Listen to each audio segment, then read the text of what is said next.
usually on the small, overcrowded steerage decks of massive steamships. We're often exhausted and anxious about what lay ahead. As we enter the journey, these immigrants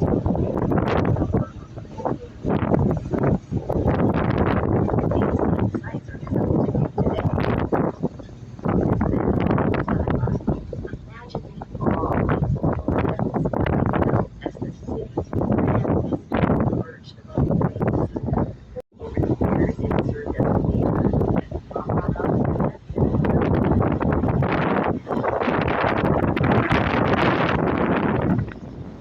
when the federal government declared the processing of immigrants in the 1890s, a new receiving station was constructed on Ellis Island. By the beginning of the 20th century, thousands reached the island shores every day. You will have the opportunity to learn much more about these immigrants and their experiences during your visit today.